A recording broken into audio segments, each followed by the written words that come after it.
പ്രിയപ്പെട്ട വിദ്യാർത്ഥികൾക്കും ഓൺലൈൻ ക്ലാസ്സിൻ്റെ പുതിയ അധ്യായത്തിലേക്ക് സ്വാഗതം. നമ്മൾ കഴിഞ്ഞ ക്ലാസ്സിലെ സബ്ബിങ് വരെയാണ് പഠിച്ചു നിർത്തിയത്. ഈ ക്ലാസ്സിൽ അതിൻ്റെ തുടർച്ചയാണ് 4.3 എന്ന് പറയുന്ന സെഗ്മെൻറ്റാണ് നമ്മൾ കാണാൻ പോകുന്നത്. Proof reading. പ്രൂഫ് റീഡിങ് എന്താണെന്ന് നിങ്ങൾക്കറിയാം, നമ്മൾ മുൻപ് പഠിച്ചിട്ടുള്ളതാണ്. ഒരു പത്രം ഇറങ്ങുന്നതിന് മുൻപായിട്ട് അതിൻ്റെ ഫൈനൽ കോപ്പി വായിച്ച് കേൾക്കുന്നതിനെയാണ് പ്രൂഫ് റീഡിംഗ് എന്ന് പറയും. When writing something important such as a news story, it is important to check your work thoroughly for mistakes. This is called proofreading. Proofreading gives you a chance to make sure that no words are missing and that your spelling is correct.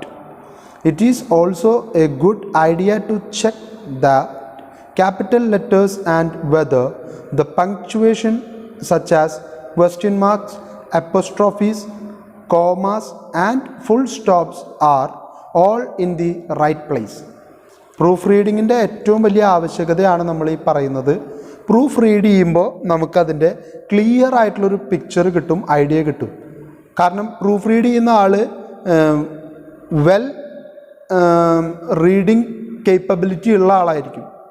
അദ്ദേഹം അപ്പോൾ comma നോക്കി, കുത്തു നോക്കി, apostrophe നോക്കി, അതൊക്കെ അതിൻ്റെ ആ ഒരു ഈണത്തിലും താളത്തിലും വായിച്ചു പോകും. അപ്പോൾ എവിടെയാണ് മിസ്സിങ് വന്നിട്ടുള്ളത്, അല്ലെങ്കിൽ ഇപ്പോൾ ഒരു വാക്ക് തന്നെ ഉപയോഗിക്കുമ്പോൾ, ഇപ്പോൾ പല പത്രങ്ങളിലും നിങ്ങൾ ശ്രദ്ധിച്ചിട്ടുണ്ടെങ്കിൽ കാണാം, വിരാട് കോഹ്ലി, കോഹ്ലി എന്നെഴുതും, കോഹ്ലി എന്നെഴുതും, കോഹ്ലി എന്നെഴുതും. ഒക്കെ വാക്കുകളുടെ മാത്രം വ്യത്യാസമേ ഉള്ളൂ. പക്ഷെ അതൊക്കെ കൃത്യമായിട്ട് ശ്രദ്ധിച്ച് അവരതിൻ്റെ അപ്പാപ്പോഴത്തെ ഡീറ്റെയിൽസിൽ മാറ്റം വരുത്തിക്കൊണ്ടേയിരിക്കും. അപ്പോൾ ഇതൊക്കെ ശ്രദ്ധിച്ച് നോക്കാൻ വേണ്ടിയിട്ടാണ്, ക്രോസ് ചെക്ക് ചെയ്യാൻ വേണ്ടിയിട്ടാണ് പ്രൂഫ് റീഡിംഗ് നടത്തുന്നത്. During the proofreading stage you should refer to a dictionary or use the spell check and grammar check function in a word processing program to help you. ഈ proofreading നടക്കുന്ന സമയത്ത് തന്നെ ഒന്നെങ്കിൽ നമുക്ക് ഡിക്ഷണറിയുടെ സഹായത്തോടെ, അതിന് പറ്റാത്ത സാഹചര്യമാണെങ്കിൽ ഈ സ്പെല്ലിംഗ് എറേഴ്സ്, ഗ്രാമാറ്റിക്കൽ എറേഴ്സ് ഒക്കെ കണ്ടെത്താൻ കഴിയുന്ന സോഫ്റ്റ്വെയറുകൾ നമ്മുടെ നാട്ടിൽ അവൈലബിൾ ആണ്. അങ്ങനെ ഏതെങ്കിലും ഒരു സോഫ്റ്റ്വെയറിൻ്റെ സഹായത്തോട് കൂടിയിട്ടായാലും നമുക്ക് ഇത്തരത്തിലുള്ള മിസ്സിംഗ് എറേഴ്സ് വന്നിട്ടുണ്ടോ എന്നുള്ളത് കണ്ടെത്തി പരിഹരിക്കാനായിട്ട് പറ്റും. Hints for successful proofreading. ഒരു നല്ല പ്രൂഫ് റീഡിംഗ് നടത്താൻ നിങ്ങൾ ശ്രദ്ധിക്കേണ്ട കാര്യങ്ങൾ എന്തൊക്കെ? Cultivate a sense of doubt while reading. There are certain type of common errors. Double check for those. നിങ്ങളെപ്പോഴും ഒരു റീഡ് ചെയ്യുന്ന സമയത്ത് തെറ്റുണ്ടോ എന്ന് കണ്ടെത്താനിരിക്കുന്ന ഒരു ക്യൂരിയോസിറ്റിയോട് കൂടി ഇരിക്കണം. ഇത് കേട്ട് നല്ല ഇമ്പത്തോടു കൂടി വായിച്ച് അങ്ങനൊരു ആറ്റിറ്റ്യൂഡിൽ ഇരിക്കരുത്. നിങ്ങൾ എന്തെങ്കിലും കണ്ടുപിടിക്കാനാണ് ഇരിക്കുന്നത്. അപ്പോൾ അങ്ങനെ വന്നാൽ എന്തെങ്കിലും തരത്തിലൊരു ചെറിയൊരു വ്യത്യാസം തോന്നിയാൽ അവിടെ ഡബിൾ ചെക്കും ട്രിപ്പിൾ ചെക്കും ഒക്കെ നടത്തി ക്രോസ് ചെക്ക് ചെയ്തതിന് ശേഷം അത് ശരിയാക്കിയിട്ട് പോകാനായിട്ട് പറ്റും. Read very slowly if possible. Read allowed. നല്ല ഉറക്കെ ഒപ്പം തന്നെ വളരെ സ്ലോവിൽ വായിച്ചു പോവുക. എങ്കിൽ മാത്രമേ കൃത്യമായിട്ടത് കേൾക്കുന്ന ആൾക്ക് ഫൈൻഡ് ഔട്ട് ചെയ്യാനായിട്ട് പറ്റുള്ളൂ. Read what is actually on the page, not what you think is there. അത് ഭയങ്കര ഇമ്പോർട്ടൻ്റാണ്. പലപ്പോഴും നമ്മൾ പല വാക്കുകളുടെയും 3 അക്ഷരം കാണുമ്പോഴേക്കും നമ്മൾ ചിലപ്പോൾ അതായിരിക്കും അടുത്ത വാക്ക് എന്നിങ്ങനെ വായിച്ചു പോകും. ഇപ്പം മൂവ്മെൻറ്റ്, മൊമെൻറ്റ് രണ്ടും തമ്മിൽ ചെറിയൊരു വ്യത്യാസമുള്ളൂ. We are started a moment അല്ല, വി സ്റ്റാർട്ടഡ് എ മൂവ്മെൻറ്റ് എന്നായിരിക്കും. ഒരു പ്രസ്ഥാനം ആരംഭിച്ചു എന്നാണ്. അപ്പം ഇത് ആ ഒരു വ്യത്യാസം കൃത്യമായിട്ട് മനസ്സിലാകണമെങ്കിൽ വായിക്കുന്ന പ്രൂഫ് റീഡിംഗ് നടത്തുന്ന ആൾ പേജിൽ അയാൾ എന്താണോ കണ്ടത് അത് വായിക്കണം. ഉദ്ദേശിച്ചത് ഇതായിരിക്കും എന്ന് പറഞ്ഞാൽ ആ തെറ്റവിടെ തിരുത്തപ്പെടില്ല. അതുകൊണ്ടാണ് വായിക്കുന്നത് എന്താണോ കണ്ടത് അത് വായിക്കാനായിട്ട് അയാൾ പഠിക്കണം. You have to deliberately slow down when you proofread. The reason for deliberately slowing down is that when you read normally, you often see only the shells of words, the first and last few letters. Perhaps you fix your eye on the print only 3 or 4 times per line or less. This means you have to fix your eye on almost every word in order to proofread accurately. ഇതന്നെയാണ് പ്രശ്നം. ഈ alternatively എന്ന് ഞാൻ വായിക്കാൻ വന്നു. കാരണം ഞാൻ ചില വാക്കുകൾ കണ്ടപ്പോൾ ഓൾട്ടർനേറ്റീവ്ലി എന്നായിരിക്കുമെന്ന് എനിക്ക് തോന്നി. പക്ഷെ ആക്യുറേറ്റ്ലി എന്ന വാക്കാണ് അവിടെ വന്നിരിക്കുന്നത്. ഇതിനെയാണ് അവർ പറയുന്നത് സ്ലോ ഡൗൺ ചെയ്യാൻ, നിർബന്ധപൂർവം സ്ലോ ഡൗൺ ചെയ്യാൻ. You have to look at the word, not slide over it. നിങ്ങൾ വെറുതെ ഇങ്ങനെ കണ്ണോടിച്ച് പോയാൽ പോരാ, അതിലേക്ക് സൂക്ഷ്മമായിട്ട് നോക്കുക. ഇപ്പോൾ വേർഡ് എന്നുള്ളതും വേൾഡ് എന്നുള്ളതും തമ്മിൽ ഒരു എല്ലിൻ്റെ വ്യത്യാസമേ ഉള്ളൂ. പെട്ടെന്ന് അറൗണ്ട് ദ വേൾഡ് എന്ന് പറഞ്ഞാൽ തെറ്റിപ്പോകാനുള്ള സാധ്യതയുണ്ട്. In proofreading you can take nothing for granted because unconscious mistakes are very easy to make. It is beneficial to read out loud because, ഉറക്കെ വായിക്കണം, അതിൻ്റെ കാരണം you are forced to slow down, you are hearing what you are reading as well as seeing it. So you are using two sentences. It is often possible to hear a mistake such as an omitted or repeated word that you have not seen while reading silently. നിങ്ങൾ പതുക്കെ വായിക്കുമ്പോഴോ നിങ്ങളൊരു casual അപ്രോച്ചിൽ വായിക്കുമ്പോഴോ ശ്രദ്ധിക്കാതെ പോകുന്ന ചെറിയ മിസ്റ്റേക്കോ ആവർത്തനമോ നിങ്ങൾക്ക് കണ്ടെത്തണമെങ്കിൽ നിങ്ങൾ ഉറക്കെ വായിക്കണം. കാരണം നിങ്ങളെ ശ്രദ്ധിക്കുന്ന വ്യക്തിക്ക് കൃത്യമായിട്ടത് മനസ്സിലാക്കാനായിട്ട് പറ്റും. കാരണം നിങ്ങൾ സ്ലോ ഡൗൺ ചെയ്തിട്ടാണ് വായിക്കുന്നത്. ആ സ്ലോ ഡൗണിൽ ഒരു വാക്ക് ആവർത്തിച്ചു വന്നാൽ അത് കൃത്യമായിട്ട് കണ്ടെത്താനായിട്ട് അദ്ദേഹത്തിന് പറ്റും. Homonyms cause a lot of spelling errors. Phonetic correspondence between two words can cause confusion regarding spelling. Double check proper names and make sure that they are spelt correctly. Professional editors proofread as many as 10 times. Publishing house hire team of readers to work in pairs to read out loud. പല സ്ഥാപനങ്ങളിലും 5, 6, 10 വട്ടം വരെ proof read ചെയ്തതിന് ശേഷമാണ് publish ചെയ്യുക. പത്രങ്ങളിലൊന്നും അത്രയധികം സമയം കിട്ടില്ല. കാരണം അവർ വാർത്ത സെറ്റ് ചെയ്ത് ലാസ്റ്റ് ഫൈനൽ വർക്ക് ചെയ്ത പേപ്പർ വരുമ്പോഴേക്കും സമയം ചിലപ്പോൾ 1 മണി 1:30 ആയിട്ടുണ്ടാവും. പിന്നെ പ്രിൻ്റ് ചെയ്ത് തുടങ്ങിയാൽ മാത്രമേ അവർക്ക് 5 മണി 6 മണി ആകുമ്പോഴേക്കും പേപ്പറുകൾ വീടുകളിലേക്ക് എത്തിച്ചു കൊടുക്കാനായിട്ട് പറ്റുള്ളൂ. 1 മണിക്കെങ്കിലും പ്രിൻറ്റിങ് തുടങ്ങിയാൽ 3:30 ആകുമ്പോഴേക്കും പ്രിൻറ്റിങ് കഴിയും. 4:30, 5 ആകുമ്പോഴേക്കും പല പ്രദേശങ്ങളിലേക്ക് ഇത് എത്തിച്ചു കൊടുക്കാനായിട്ട് പറ്റുള്ളൂ. അപ്പോൾ അതുകൊണ്ട് പബ്ലിഷിങ്ങിൽ 10 times ഒക്കെ പ്രൂഫ് റീഡിങ് നടത്തുന്ന അപൂർവം സ്ഥലങ്ങളെ ഉണ്ടാവുള്ളൂ. പലയിടത്തും ആൾക്കാരെ ഹയർ ചെയ്യുകയാണ് ചെയ്യുക. എന്തിനു വേണ്ടിയിട്ട്? ഈ പ്രൂഫ് റീഡിങ് നടത്തുന്നതിന് വേണ്ടിയിട്ട്. Grammar and punctuation. Journalist must hone their language skill. Good writing is a process that involves writing, reviewing, editing and revising.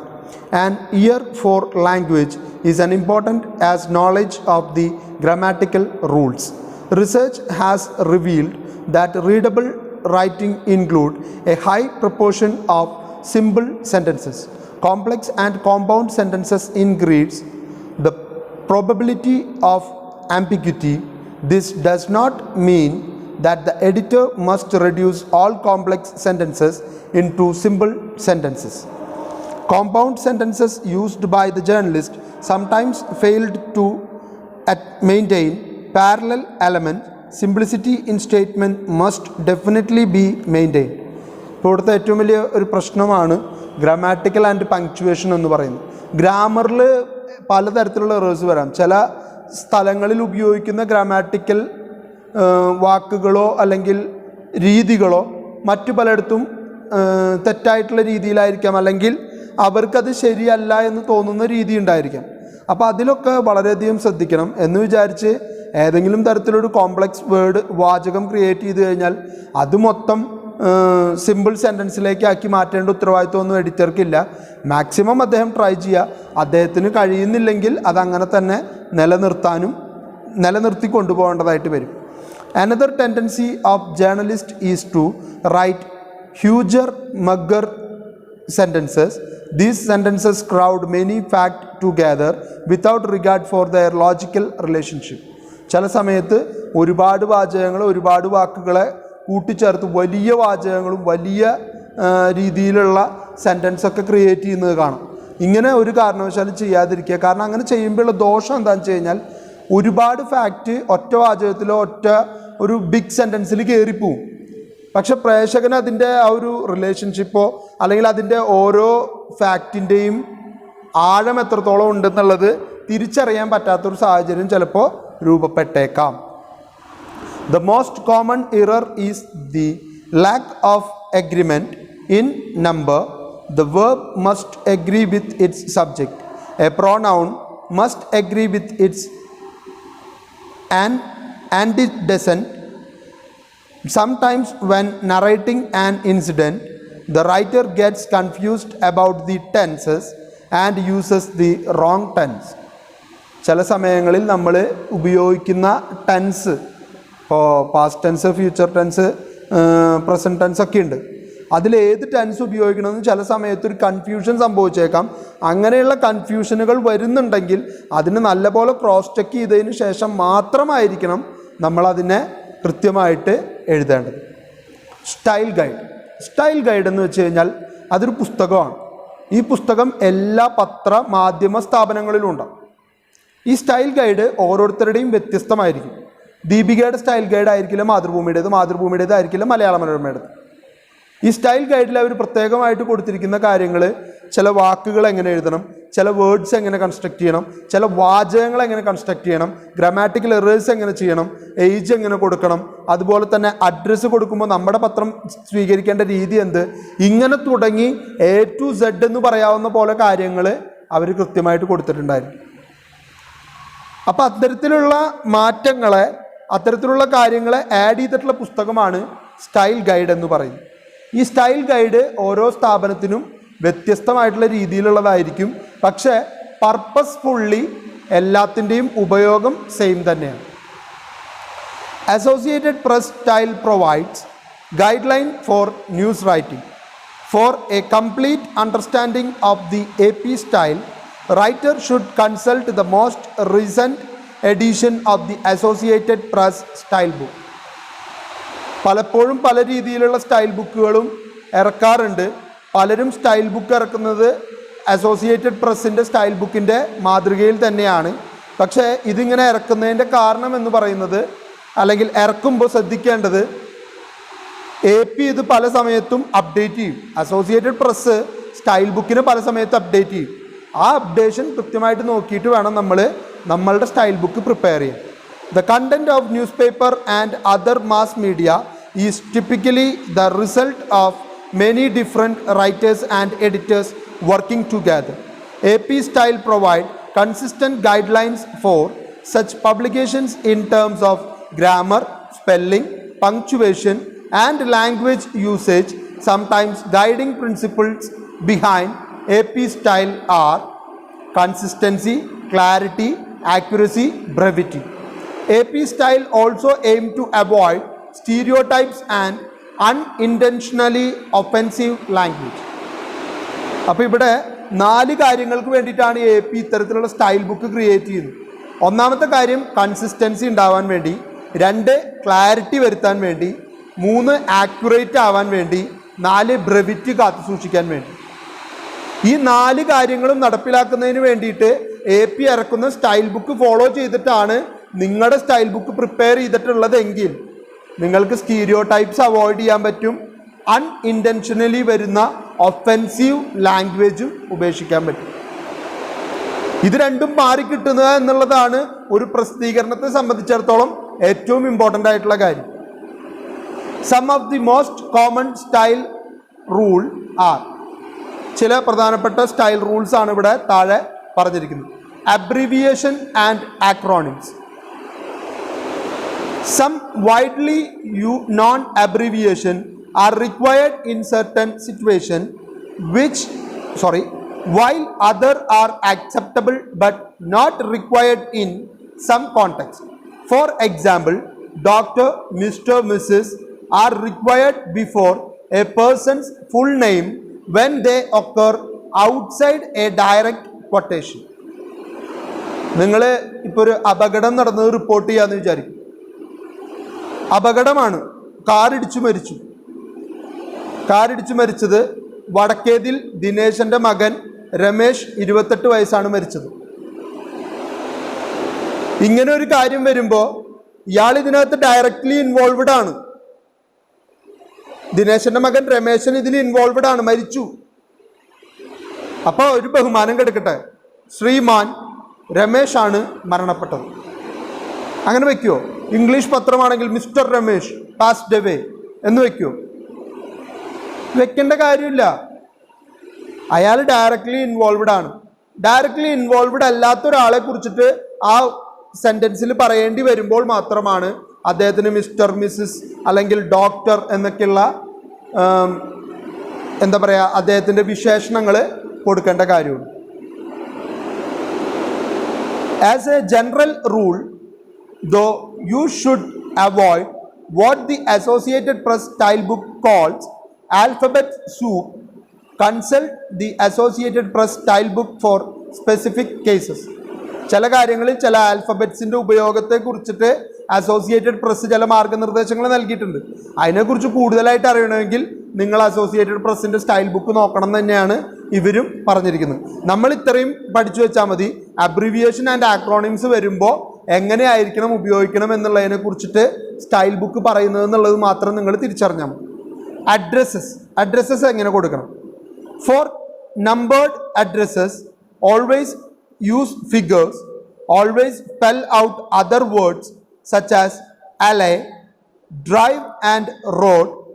If the street name or directional cue is used without a numbered address, it should be capitalized and spelled out. If a street name is a number, spell out first through 9 and use figures for 10th and higher. ഇവിടെ പറയാണ്, ഏതെങ്കിലും തരത്തിലുള്ള ഒരു address എഴുതേണ്ടി വരുമ്പോൾ അല്ലെങ്കിൽ street name എഴുതേണ്ടി വരുമ്പോഴൊക്കെ നമ്പേഴ്സാണ് നിങ്ങൾക്ക് പറയേണ്ടതെങ്കിൽ ആ നമ്പേഴ്സ് 1 to 9 ആണെങ്കിൽ അതിങ്ങനെ തന്നെ കൊടുക്കുക. First, second, third, fourth, fifth ഇങ്ങനെ കൊടുക്കുക. അതേസമയം 10th ആയിക്കഴിഞ്ഞാൽ അല്ലെങ്കിൽ അതിന് മുകളിലായിക്കഴിഞ്ഞാൽ 10 എന്ന് എഴുതുക, 10th എന്നിടുക, TH ഇടുക, അങ്ങനെ ചെയ്താൽ മതി. 11th, 15th, 14th അങ്ങനെയൊക്കെ കൊടുത്തു പോകും. അപ്പോൾ അഡ്രസ്സിൻ്റെ കാര്യത്തിൽ അങ്ങനെയാണ് എഴുതേണ്ടത്. ഇനി ages. Four ages always use figures. If the age is used as an adjective or as a substitute for a noun, then it should be hyphenated. Don't use apostrophes when describing an age range. For example, a 21-year-old student, the contest is for 10-year-olds. He is in his 30s.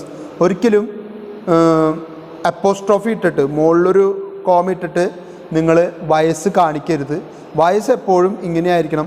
ഒന്നെങ്കിൽ 10 വയസ്സിന് താഴെയുള്ളവർക്ക് അല്ലെങ്കിൽ 10 വയസ്സിനുള്ളിലുള്ളവർക്ക് മാത്രം, അല്ലെങ്കിൽ അദ്ദേഹം 21 വയസ്സുള്ള student ആയിരിക്കും, അല്ലെങ്കിൽ 21 വയസ്സുള്ള ഒരു സ്റ്റുഡൻറ്റ്, അല്ലെങ്കിൽ അദ്ദേഹത്തിൻ്റെ 30ാമത്തെ വയസ്സിൽ, ഇങ്ങനെയായിരിക്കണം പറയേണ്ടത്. പരമാവധി നിങ്ങളത് ഫിഗേഴ്സിൽ എഴുതാനായിട്ട് പ്രത്യേകം ശ്രദ്ധിക്കുക. Books and periodicals.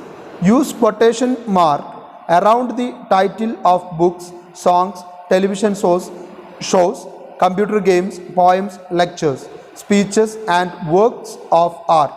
Example, the author read from his new book. എന്നിട്ട് A house four mister Biswas, എന്നിട്ട് അത് ഡബിൾ ഇൻവെർട്ടഡ് കോമയിൽ കൊട്ടേഷനായിട്ട് കൊടുത്തിരിക്കുകയാണ്. കാരണം എന്താ? അത് ആ പുസ്തകത്തിൽ നിന്ന് എടുത്തതാണെന്ന് പറയാൻ വേണ്ടിയിട്ടാണ് അങ്ങനെ കൊട്ടേഷനിൽ കൊടുത്തിരിക്കുന്നത്.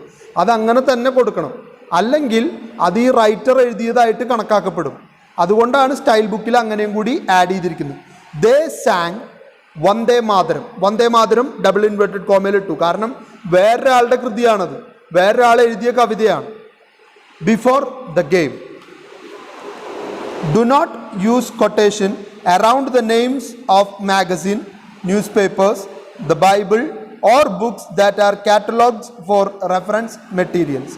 ഒരിക്കലും കൊട്ടേഷൻ മാർക്ക് മാഗസിൻസിൻ്റെയോ ന്യൂസ് പേപ്പറിൻ്റെയോ ബൈബിളിൻ്റെയോ പേരിന് അപ്പുറം ഇപ്പുറമായിട്ട് ഇടരുത്. കാരണം എന്താ വെച്ചാൽ അതൊരു റെഫറൻസ് കാറ്റലോഗ് മെറ്റീരിയൽ ആയിട്ട് ഉപയോഗിക്കുന്നതുകൊണ്ട്. Date, month, year, days of the week അതൊക്കെ എങ്ങനെയാണ് എഴുതേണ്ടതെന്ന് സ്റ്റൈൽ ബുക്ക് പറഞ്ഞിട്ടുണ്ട്. For dates and year use figures. Always capitalise month. Spell out the months unless it is used with a date. When used with a date, abbreviate only the following months: January, February, August, September, October, November, and December. Commas are not necessary if only a year and month are given, but commas should be used to set off a year if the date, month and year are given.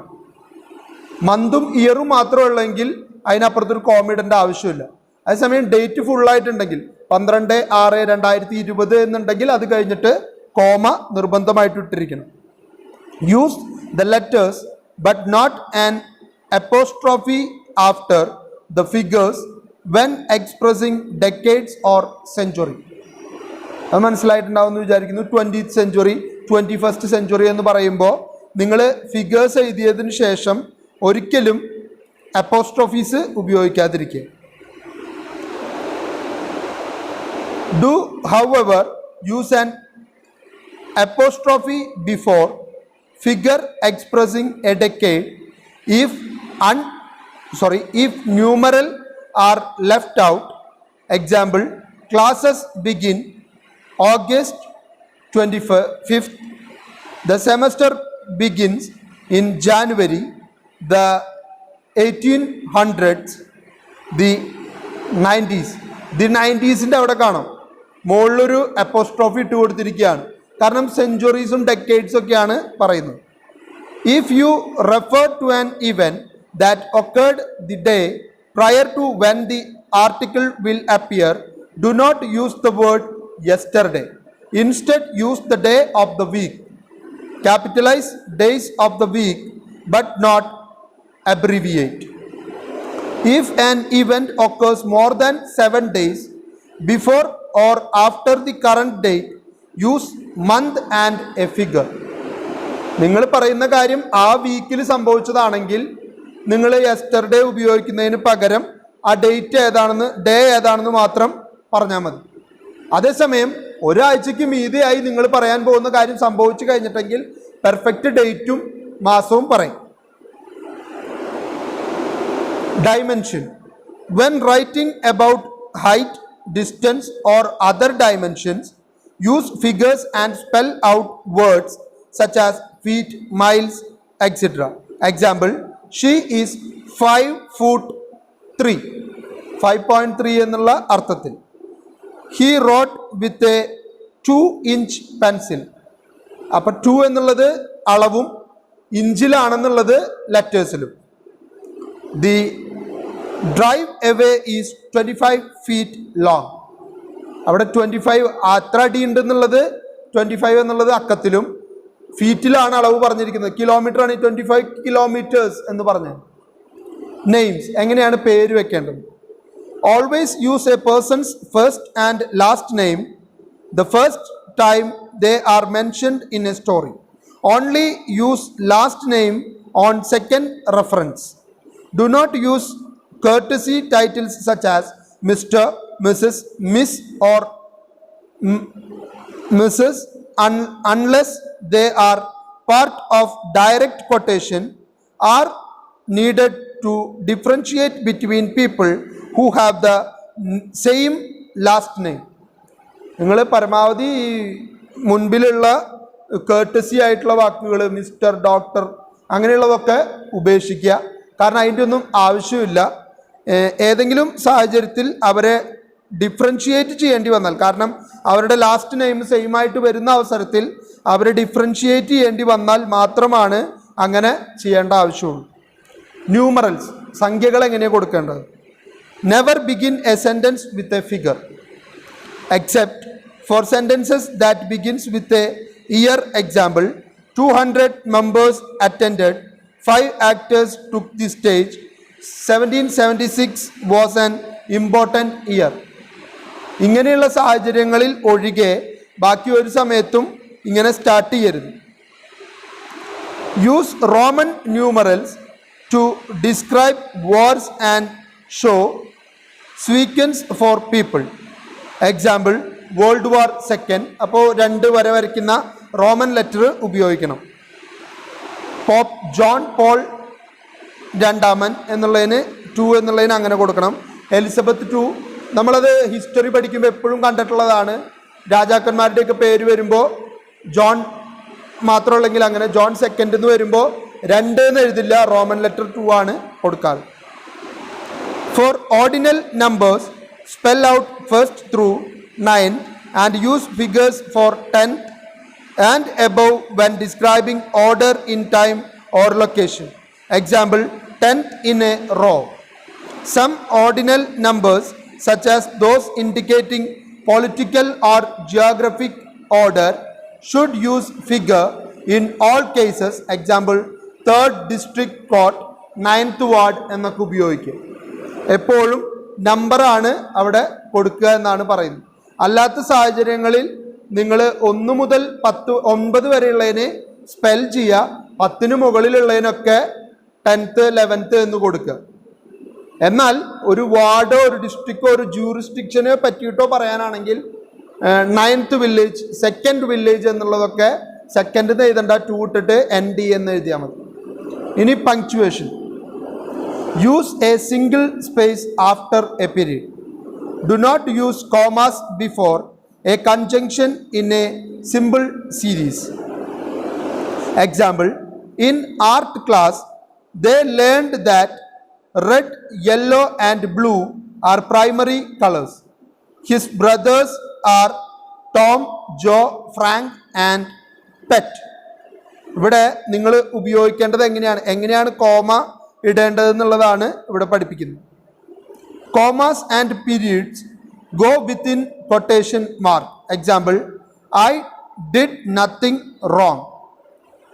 She said let us go to the game. അപ്പോൾ comma എവിടെ കൊടുക്കണം, അതെങ്ങനെയായിരിക്കണം quotation മാർക്കിനുള്ളിൽ തന്നെ വരേണ്ടത് എന്നാണ് അവരവിടെ കാണിച്ചിരിക്കുന്നത്. ഇനി time എങ്ങനെയാണ് എഴുതേണ്ടത്. The exact time when an event has occurred or will occur is unnecessary for most stories. Of course, there are occasions when the time is important. In such cases, use figures, but spell out noon and midnight. Use a colon to separate hours from minutes, but do not use double dot 00 dot. Example, 1 PM, 3:30 AM. Afternoon ആണോ forenoon ആണോ എന്നുള്ളത് അറിയാൻ വേണ്ടിയിട്ട് AM-ഉം PM-ഉം നിങ്ങൾ കൃത്യമായിട്ട് കൊടുക്കണം. Titles.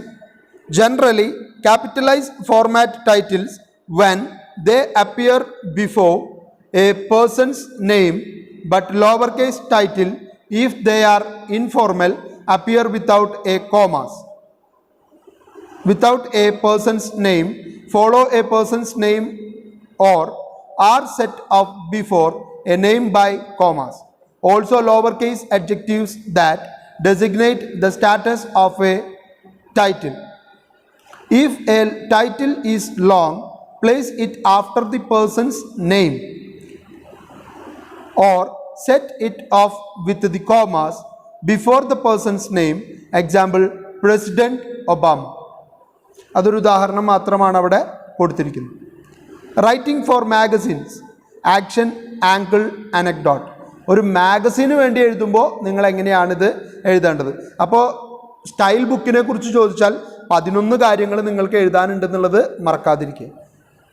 The type of writing in magazine vary widely from what a journalist working on a daily newspaper would produce. Newspaper article convey fact, magazine article try to create an experience for their readers. Generally, magazine writers do more feature-oriented pieces. Some magazine writers focus on smaller stories, while others produce narrative pieces. The first question to ask is, who is my audience? ഒരു പത്രത്തിൽ എഴുതുന്നതും ഒരു മാഗസീനിൽ എഴുതുന്നതും തമ്മിൽ വളരെ വലിയ വ്യത്യാസമുണ്ട്. അത് മനസ്സിലാക്കി വേണം റൈറ്റർ അദ്ദേഹത്തിൻ്റെ കൃതി അല്ലെങ്കിൽ അദ്ദേഹത്തിൻ്റെ വർക്ക് പൂർത്തീകരിക്കാൻ. ഇവിടെ പറയുന്ന പ്രധാനപ്പെട്ട കാര്യം ആദ്യം തന്നെ മനസ്സിലാക്കേണ്ടത് ആരാണ് നിങ്ങളുടെ ഓഡിയൻസ് എന്ന് തിരിച്ചറിയും. If you are a freelancer, then do identify the type of publication that will publish your article. It is important to target a specific audience. Magazine, unlike newspaper, are target for specific audience. You should study the magazine you plan to write for and know exactly whom you are writing for. നിങ്ങൾ ആർക്ക് വേണ്ടിയിട്ട് എഴുതുന്നു, ആരാണിത് വായിക്കുന്നത്, ആരാണ് നിങ്ങളുടെ audience എന്ന് കൃത്യമായിട്ട് മനസ്സിലാക്കി വെക്കുക. അല്ലാത്ത പക്ഷം നിങ്ങളുടെ ആർട്ടിക്കിൾ അതിൽ സ്വീകരിക്കപ്പെടാതെ പോകും. Choose A topic that you can cover with depth, detail and insight. After deciding your topic, you have to do a lot of research. Make sure you have a specific ending to your research. Some writers spend huge amount of time in research and never sit down and write the article. ഒരിക്കലും നിങ്ങൾ ചെയ്യുന്ന വിഷയത്തെക്കുറിച്ച് study നടത്താതെ, research ചെയ്യാതെ നിങ്ങൾക്ക് എഴുതാൻ പറ്റില്ല. ഒരുപാട് സമയവും ഒരുപാട് എഫേർട്ടും എടുത്തിട്ടാണ് പല ആൾക്കാരും അവരുടെ പല ആർട്ടിക്കിളുകളും പൂർത്തീകരിക്കുന്നത്. Sometimes a story will require interviewing several people or one person. Make sure you prepare much ahead of time before the interview with your questions. Also use a recording device for the actual interview. The next step after choosing a topic is to work out which angle or perspective you will be writing the story from. നിങ്ങൾ ഏത് ആംഗിളിലാണോ എഴുതുന്നത്, ഏത് പേഴ്സ്പെക്റ്റീവിലൂടെ പോകാനാണോ നിങ്ങൾക്ക് ആഗ്രഹിക്കുന്നതെന്നുണ്ടെങ്കിൽ ആ angle കൃത്യമായിട്ട് കൊണ്ടുവരാൻ നിങ്ങൾക്ക് പറ്റണം. അപ്പോൾ പലരെയും നിങ്ങൾ ഇൻ്റർവ്യൂ ചെയ്യേണ്ടതായിട്ട് വരും. ഇൻ്റർവ്യൂ ചെയ്യുന്ന സമയത്ത് നിങ്ങൾ ആദ്യം നിങ്ങളുടെ ക്വസ്റ്റ്യൻസ് പ്രിപ്പയർ ചെയ്ത് റെഡി ആയതിനു ശേഷം മാത്രം ഇൻ്റർവ്യൂ ചെയ്യുക. രണ്ടാമത്തെ കാര്യം, നിങ്ങളൊരു റെക്കോർഡിംഗ് ഡിവൈസ് കൊണ്ടുപോവുക. എന്നിട്ട് അവരുടെ അനുമതിയോടുകൂടി അത് റെക്കോർഡ് ചെയ്യുക. എങ്കിൽ മാത്രമേ നിങ്ങൾക്കത് പിന്നീട് ഏതെങ്കിലും ഒരു ആംഗിളിലേക്ക് അതിനെ മാറ്റിയെടുക്കണമെങ്കിൽ വീണ്ടും വീണ്ടും ആവർത്തിച്ച് കേൾക്കാനുള്ള ഒരു സാഹചര്യം ഉണ്ടാവുള്ളൂ. To work out an angle, read at least a dozen article on similar topics. See what has not been written on it. Decide on the angle before you write. Choose an angle on which you can offer intelligent insight. Many magazine stories lend themselves to the how or why angle. Don't forget to tell the readers what, where and when your story is happening. നിങ്ങളുടെ story എവിടെ സംഭവിച്ചു, എപ്പോൾ സംഭവിച്ചു, എങ്ങനെ സംഭവിച്ചു എന്നുള്ള കാര്യങ്ങൾ പറയാൻ നിങ്ങൾ ഒരിക്കലും മറന്നു പോകരുത്. പിന്നെ ഒരു സ്റ്റോറി കണ്ടെത്തി കഴിഞ്ഞാൽ അതിന് ഒരു ആംഗിൾ നിങ്ങൾ തന്നെ ക്രിയേറ്റ് ചെയ്യുക. അതുപോലെ തന്നെ അതുമായിട്ട് റിലേറ്റ് ചെയ്തിട്ടുള്ള ഒരുപാട് ആർട്ടിക്കിളുകൾ അവൈലബിൾ ആയിട്ടുള്ളതൊക്കെ നിങ്ങൾ വായിച്ചു നോക്കുക. എന്നിട്ട് ആ ആർട്ടിക്കിളുകളിൽ ഒന്നിലും വരാതെ പോയ ഏതെങ്കിലും ഒരു പർട്ടിക്കുലർ ആംഗിൾ ഉണ്ടെങ്കിൽ ആ പർട്ടിക്കുലർ ആംഗിളിനെ ഫോക്കസ് ചെയ്തിട്ടായിരിക്കണം നിങ്ങൾ എഴുതേണ്ടത്. അല്ലെങ്കിൽ നിങ്ങൾ എഴുതിയതും മറ്റുള്ളവരുടെയും തമ്മിൽ യാതൊരു വ്യത്യാസവും ഇല്ലാത്ത പോലെ തോന്നും. അതുകൊണ്ടാണ് മാഗസിനുകൾക്ക് അത്രയധികം വായിക്കേണ്ടതിൻ്റെയും റിസർച്ച് ചെയ്യേണ്ടതിൻ്റെയൊക്കെ ആവശ്യം വരുന്നത്. Do not write an article in the first person unless you have a clear reason to do so. The only compelling reason to use this angle is that your experience offers fresh insight to the topic. View the story around one central idea or main theme. You will have a target length for your article. This word count help give some definition to your story structure. The first step in writing is to create a motivating opening story. The opening has to propel the reader into reading the rest of the article. The lead in a magazine article consists of first 2 or 3 paragraphs. Its purpose is to grab the reader's attention, tell the readers what the article is about. നിങ്ങൾ എപ്പോഴും ഒരു topic select ചെയ്ത് കഴിഞ്ഞാൽ ആ സ്റ്റോറിയുടെ തീമിനെ base ചെയ്തുകൊണ്ട് അല്ലെങ്കിൽ ആ main തീമിലേക്ക് പ്രേക്ഷകനെ കൊണ്ടെത്തിക്കാവുന്ന രീതിയിൽ ആ ലെങ്ത്തിൽ ആ ആർട്ടിക്കിളിനെ ഡിസൈൻ ചെയ്യണം. അങ്ങനെ ഡിസൈൻ ചെയ്തതിന് ശേഷം വേണം എഴുതാനായിട്ട്. അതുപോലെ തന്നെ നിങ്ങളുടെ ഓപ്പണിംഗ് പാരഗ്രാഫ് എപ്പോഴും റീഡറുടെ അറ്റൻഷൻ പിടിച്ചു പറ്റുന്നതായിരിക്കണം. ആ സ്റ്റോറി ത്രൂ ഔട്ട് വായിച്ച് തീർക്കാൻ അയാളെ പ്രേരിപ്പിക്കുന്ന തരത്തിലുള്ളതായിരിക്കണം. നിങ്ങളുടെ അതൊരു എൻകറേജിങ് ലീഡ് അല്ലെങ്കിൽ റീഡർ ആദ്യത്തെ ഒരു പാരഗ്രാഫ് വായിക്കുമ്പോൾ തന്നെ ഈ വായന നിർത്താനായിട്ടത് കാരണമായി തീരും. ദെൻ നിങ്ങളുടെ ലീഡ് ശ്രദ്ധിക്കേണ്ട 2 കാര്യങ്ങൾ. ഒന്ന്, റീഡറിൻ്റെ അറ്റൻഷൻ പിടിച്ചു പറ്റണം. Tell the reader what the article is about. എന്തിനെ കുറിച്ചിട്ടാണ് ഈ ആർട്ടിക്കിൾ എന്നുള്ളത് ലീഡിൽ തന്നെ വ്യക്തമാക്കാനായിട്ടും റൈറ്റർക്ക് സാധിക്കണം. The best type of magazine lead is the anecdote which tells a story and portrays the larger theme. Immediately after the lead, write the main idea in the article. Magazine writers call this the billboard paragraph, while newspaper writers call this nut graph. 2 രീതിയിലാണ് ഇതിനെ കണക്കാക്കുക. ഒന്ന്, anecdote എന്ന് പറഞ്ഞാൽ ഞാൻ പറഞ്ഞല്ലോ, ഏതെങ്കിലും ഒരു പർട്ടിക്കുലർ ഇൻസിഡൻറ്റിനെ മാത്രം ഫോക്കസ് ചെയ്ത് 5Ws and 1Hൽ നിന്ന് ഏതെങ്കിലും ഒരെണ്ണത്തിനെ മാത്രം കോൺസെൻട്രേറ്റ് ചെയ്തിട്ട് അതിനെ മുൻനിർത്തി ബാക്കിയുള്ളതിനെ പടിപടിയായിട്ട് അതിലേക്ക് കൊണ്ടുവരുന്ന രീതിയാണ്. ഇതുതന്നെയാണ് മാഗസീനുകളിൽ പലപ്പോഴും ഉപയോഗപ്പെടുത്തുന്നത്. പക്ഷേ അങ്ങനെ ചെയ്യുമ്പോൾ ആദ്യത്തെ പാരഗ്രാഫിൽ നമ്മളൊരു അനക്ഡോട്ട് ഇട്ട് കൊടുത്താൽ അതിൻ്റെ ബാക്കി വരുന്നതിനെ പിന്നീടുള്ള തുടർന്നുള്ള പാരഗ്രാഫിൽ തന്നെ നമുക്ക് അതിനെ റിവീൽ ചെയ്യാനായിട്ട് പറ്റേണ്ടി വരും. അങ്ങനെ ചെയ്യണമെങ്കിൽ ഒരു വലിയ പാരഗ്രാഫ് അവിടെ ആവശ്യമായിട്ട് വരും. മാഗസീൻസ് അതിനെ ബിൽബോർഡ് പാരഗ്രാഫ് എന്ന് വിളിക്കും. പത്രത്തിലാണെങ്കിൽ അതിനെ നട്ട് ഗ്രാഫ് എന്ന് വിളിക്കും. Be clear about what you intended to say in the article. Write simple sentences with active voice, action verb and strong nouns. Whenever you can replace an abstract concept with the specific noun, do so. Anecdotes, examples and quotes are one way of providing concrete image. Try to paint a picture with words that stimulates an image in the reader's mind. For example, if you are writing about unemployment, write about the student who had to drop out of college because his father lost his job.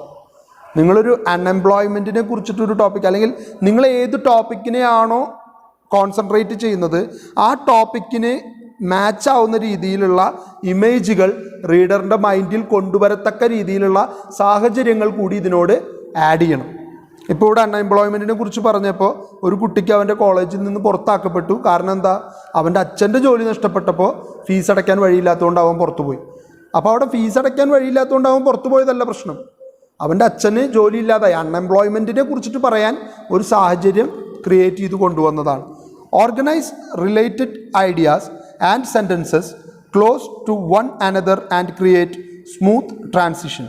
Four example, you might start out with the what aspect, go on the how aspect and finally focus on why in the body of your story. The structure of a magazine article can follow the chronological format or the flashback format in the present and then go back to the past and in the conclusion make prediction about the future. നിങ്ങൾക്ക് ഏത് ആസ്പെക്റ്റിൽ നിന്ന് തുടങ്ങാം, വാട്ടിൽ നിന്ന് തുടങ്ങാം, വൈയിൽ നിന്ന് തുടങ്ങാം. പക്ഷെ അതിനെ കണക്ട് ചെയ്തുകൊണ്ടായിരിക്കണം അടുത്തടുത്ത പാരഗ്രാഫുകൾ പോവേണ്ടത്. എപ്പോഴും ആദ്യം എന്തുണ്ടായി, ഇപ്പം എന്ത് സംഭവിച്ചു, ഇനി ഭാവിയിൽ അതിനെപ്പറ്റി എന്ത് സംഭവിക്കും എന്നുള്ളത് കൂടി നിങ്ങൾക്ക് പറയാനായിട്ട് പറ്റണം. Direct quotes animate your article and attract the sustain the reader. Attract and sustain the reader. Use quotes but not too many. Strike a balance between quotes and paragraphing of quotes. നിങ്ങൾക്ക് coat ഉപയോഗിക്കാം, ആരെങ്കിലും പറഞ്ഞ വാചകങ്ങൾ അങ്ങനെ തന്നെ ഉപയോഗിക്കാം. പക്ഷേ ഒരുപാട് കോട്ടുകൾ വരാതെ നോക്കുക. കാരണം നിങ്ങളുടേതായിട്ട് എന്തെങ്കിലും ആയിരിക്കണം മാഗസിനിൽ നിന്ന് പ്രേക്ഷകൻ പ്രതീക്ഷിക്കുന്നത്. അപ്പോൾ അത് കൊടുക്കാനായിട്ട് നമുക്ക് പറ്റണം. Create A title containing an action verb. If you are writing a magazine article based on a personal experience, you will need to write the story. Your story requires an incident, complications, conflict or obstacles, a climax and resolution. You must also use the technique of fiction, in particular the scene building technique. A scene include the following element. നിങ്ങളൊരു article ഒരു മാഗസിന് വേണ്ടി എഴുതുകയാണെങ്കിൽ നിങ്ങൾക്ക് അതിലേക്ക് ഒരു scene create ചെയ്യണം. അല്ലെങ്കിൽ അതിൻ്റെ ഒരു ഇൻസിഡൻറ്റിനെ ബേസ് ചെയ്തിട്ടായിരിക്കുമല്ലോ നിങ്ങളുടെ സ്റ്റോറി വരുന്നുണ്ടായിരിക്കും. അപ്പോൾ അതിലേക്ക് നിങ്ങൾക്ക് വേണമെങ്കിൽ ഇൻക്ലൂഡ് ചെയ്യാവുന്ന ചില എലമെൻറ്റ്സ് ആണ് പറയുന്നത്.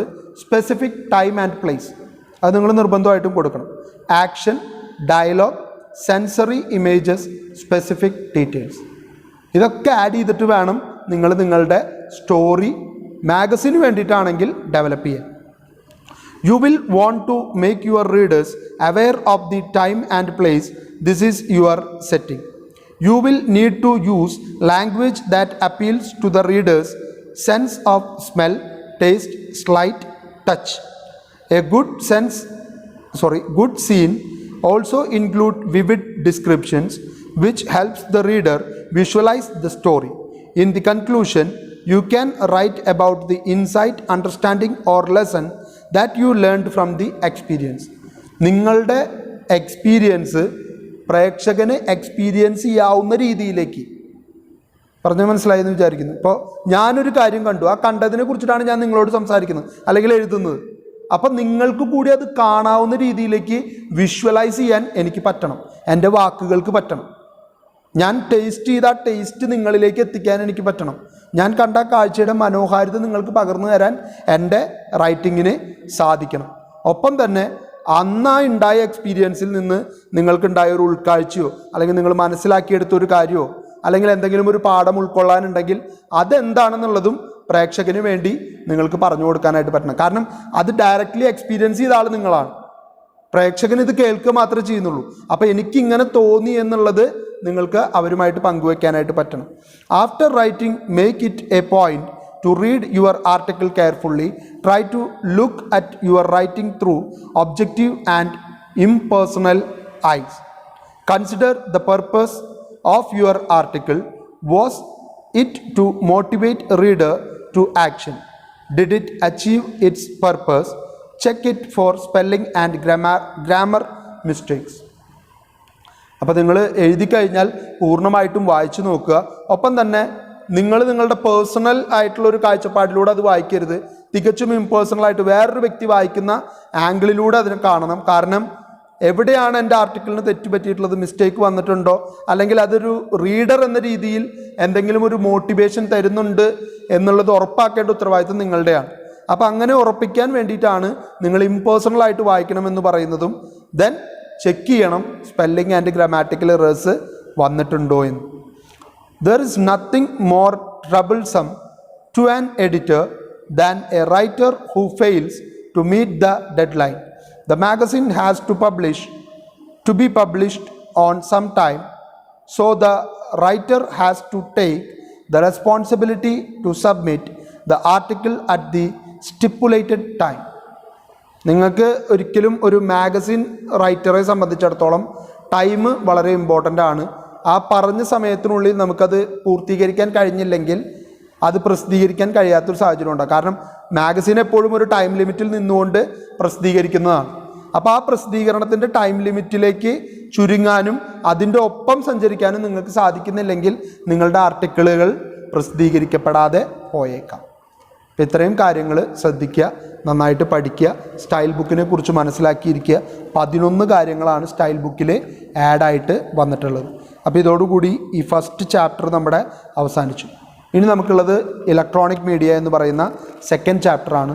അത് നമ്മൾ തന്നെയാണ് എടുക്കുന്നത്. Treesa miss already digital media എന്ന ചാപ്റ്ററുമായിട്ട് മുന്നോട്ട് പോയിട്ടുണ്ട്. അതിൻ്റെ കൂടെ നിങ്ങൾക്കിനി അഡ്വർടൈസിങ് എന്ന് പറയുന്ന ഒരു ടോപ്പിക്ക് ട്രീസ മിസ് തന്നെ എടുക്കും. അതിനുശേഷം സ്റ്റൈൽ എന്ന് പറയുന്ന style and stylistics and the media എന്ന് പറയുന്നൊരു ചെറിയ ടോപ്പിക് ഉണ്ട്. അത് ഞാനോ ട്രീസ മിസ്സോ ആരെങ്കിലും ഒരാൾ എടുത്തു തരും. അതോടുകൂടി നമ്മളുടെ ഈ സെമസ്റ്ററിലെ ഈ book writing for the media എന്ന് പറയുന്ന സിലബസ് അവസാനിക്കും. അപ്പോൾ അത് നമുക്ക് അതിൻ്റെ രീതിക്ക് മുന്നോട്ട് പോകാം. എല്ലാവർക്കും നല്ലൊരു ദിവസം ആശംസിക്കുന്നു. Thank you.